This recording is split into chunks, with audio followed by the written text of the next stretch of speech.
É hoje, hein? É hoje aqui no Trocando Ideias que a gente vai tratar de uma das perguntas mais recorrentes, uma das perguntas que a gente mais recebe aqui na Luz para o Caminho. O pessoal tem uma curiosidade de saber, pastor, se mulher pode pregar. Pronto. Calma, calma que a gente vai falar disso já já. Tá certo.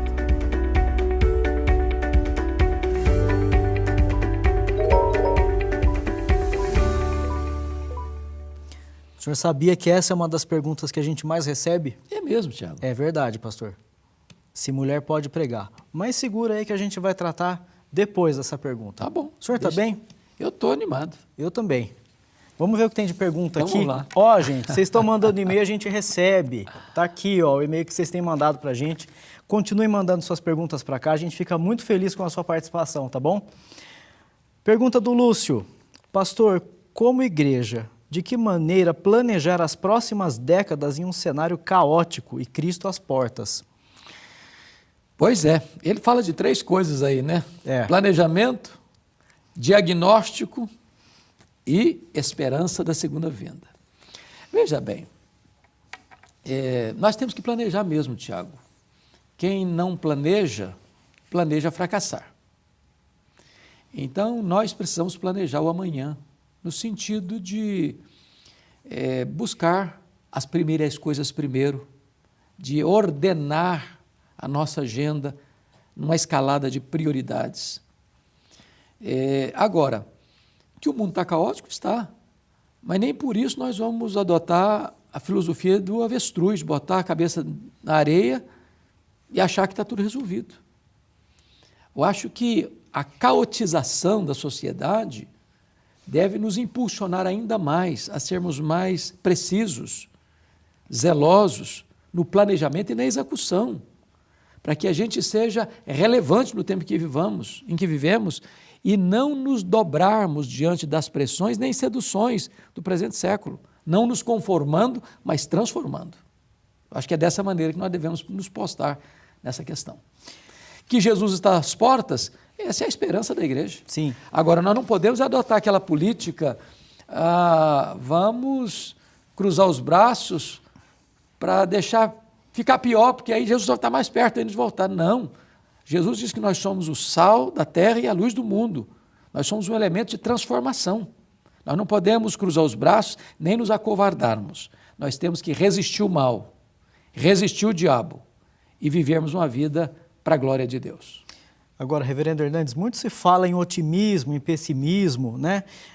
Isso dá para ser aplicado nessa situação. A gente tem uma previsão aí de que as coisas vão piorar perto da vinda da chegada de Jesus, não é isso mesmo? Ou a gente pode imaginar que vai melhorar? Depende da linha escatológica que uma pessoa vai seguir. Por exemplo, se você conversar com um pós-milenista, ele vai dizer para você, vai melhorar, vai melhorar, vai melhorar. Quando o mundo estiver cristianizado, conforme Abacuque 2,14, as águas, o conhecimento de Deus vai ser como as águas que cobrem o mar. Aí, no pico deste avanço missionário, Jesus volta. Eu não sou pós-milenista, eu sou amilenista. E a visão amilenista, Dr. Mark Lloyd Jones, disse que com um versículo só você derruba essa tese. Primeira, porventura, quando o Filho do Homem vier, achará fé na terra? Quando Jesus disse que a iniquidade vai se multiplicar, quando a Bíblia fala de guerras, rumores de guerras, fomes, terremotos, pestilências, perseguição religiosa, engano religioso, o cenário é esse mesmo. Mas é nessa conjuntura de tanta aperto, de tanta dor, de tantas coisas terríveis acontecendo, o mal sendo aplaudido, o bem sendo escarnecido, é que mais entusiasmo nós devemos ter para sermos uma contracultura nesta cultura decadente. Muito bom. Eu me aprofundei um pouquinho mais aqui, mas é bom estudar, né? Valeu demais. Aliás, fica aqui a dica para você, conhecer a LPC Cursos. Pois é. Tem um curso muito bom do pastor Hernandes só sobre Apocalipse. Mas a gente conversa depois sobre isso. Vamos para a próxima pergunta, que foi o Lucas que nos mandou, pastor.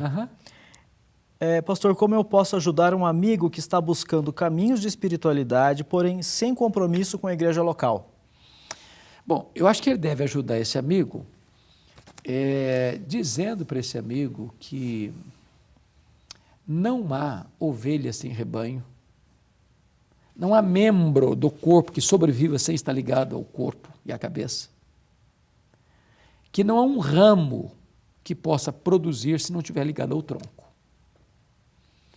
Isso significa que eu não sou um cristão sozinho, independente, freelance. Que aquele que tem Deus por pai, como dizia Calvino, tem a igreja por mãe. Ou seja, eu preciso me congregar. Eu preciso fazer parte do rebanho. Por quê? Jesus, na sua grande comissão, o que diz? Indo, portanto, fazer discípulos de todas as nações, batizando-os em nome do Pai e do Filho e do Espírito Santo, e ensinando-os a guardar todas as coisas que vos tenho ordenado. E é isso que estou convosco todos os dias, até a consumação do século. Como é que uma pessoa pode ser batizada? Ela se batiza a si mesma? Ela precisa se integrar, ela precisa ser discipulada.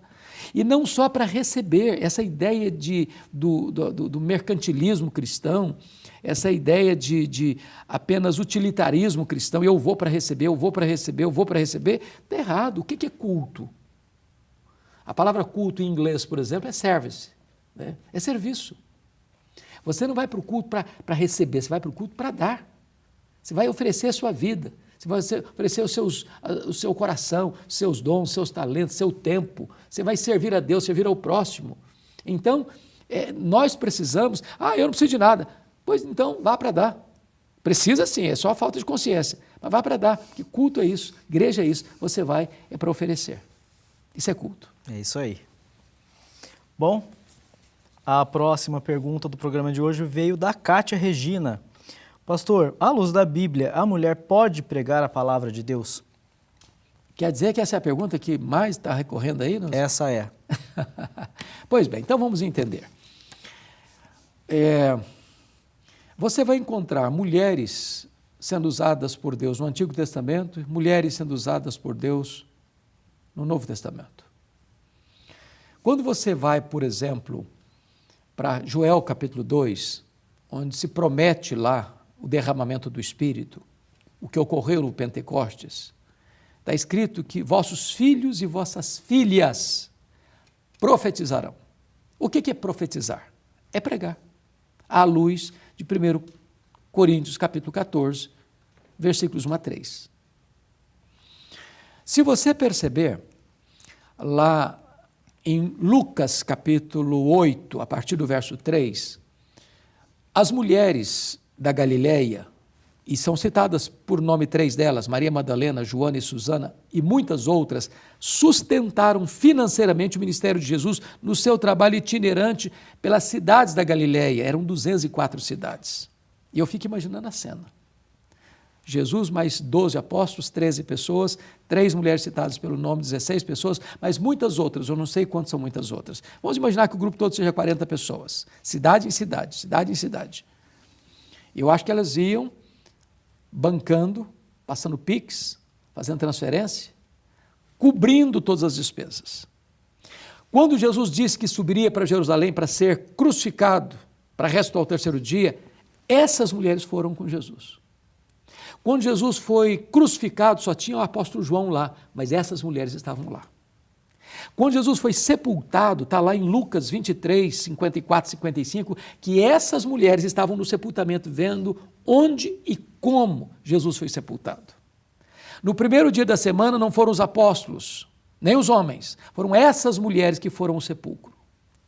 O túmulo estava aberto, elas entraram, o túmulo estava vazio, elas saíram, um anjo perguntou para elas, o que vocês vieram fazer aqui, procurar entre os mortos aquele que está vivo? Ele não está mais aqui não, ele ressuscitou. Ide dizer aos seus discípulos e a Pedro, que ele irá adiante de vós para Galileia, lá o vereis como ele vos disse.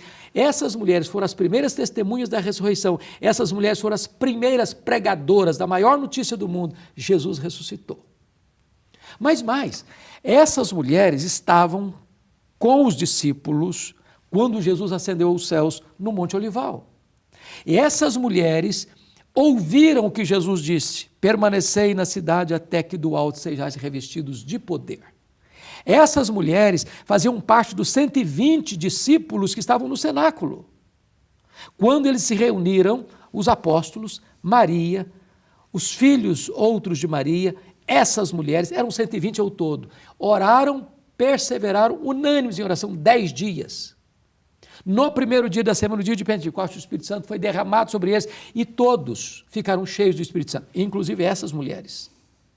E diz a Bíblia que todos começaram a falar em outras línguas as grandezas de Deus. Essas mulheres, cheias do Espírito Santo, estavam falando das grandezas de Deus.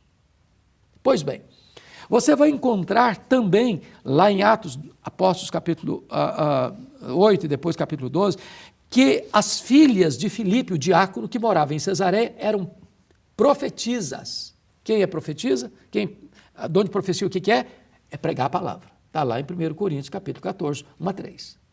Combinando com 2 Timóteo, capítulo 3, versos 16 e 17. Quando você vai para 1 Coríntios 14, Paulo diz que as mulheres podiam profetizar, tendo a cabeça coberta. Então, a grande comissão, Tiago, foi dada não só para os homens, foi dada para o ser humano. Todos aqueles são salvos pela graça. Uma das doutrinas gloriosas da Reforma Protestante do século XVI é o sacerdócio universal dos crentes. Só os homens receberam o sacerdócio? Só os homens estão dentro da grande comissão? Sim, as mulheres podem pregar. O que nós não defendemos é a ordenação feminina, mas nós defendemos que as mulheres podem e devem pregar. Elas são embaixadoras desta grande notícia, que Jesus ressuscitou e o Evangelho é o meio pelo qual Deus salva o pecador. Vocês estão aí ainda? Que alegria aqui, não sei nem o que dizer agora, de ver esse homem falar. Amém. Pastor, animado. Em nome dessa turma toda, nossa gratidão, Senhor, Amém. viu? Amém. Por tanto conhecimento, tanta sabedoria Obrigado. compartilhada aqui com a gente. O nosso Obrigado. tempo já está esgotado. Está aqui, olha só, o site da Igreja Presbiteriana de Pinheiros, que é a igreja que oferece o Trocando Ideias a todos vocês. Eu convido que vocês entrem aqui no site para conhecer um pouco mais da igreja, para ver a programação da igreja, tá bom? Não vá embora sem dar um like aqui no vídeo, um vídeo melhor que o outro. Muito obrigado, viu, pastor? É um privilégio, uma honra. E vocês todos que estão aí nos acompanhando, se não foram ainda, moram em São Paulo, não foram fazer uma visita lá na Igreja Presbiteriana de Pinheiros, será muito bem-vindo. E se você mora fora de São Paulo, acompanhe a gente pelo canal do YouTube da igreja, pela IPP TV. A igreja quer estar pronta a servir você. Muito obrigado, pessoal. A gente espera vocês na semana que vem. Abraço, gente.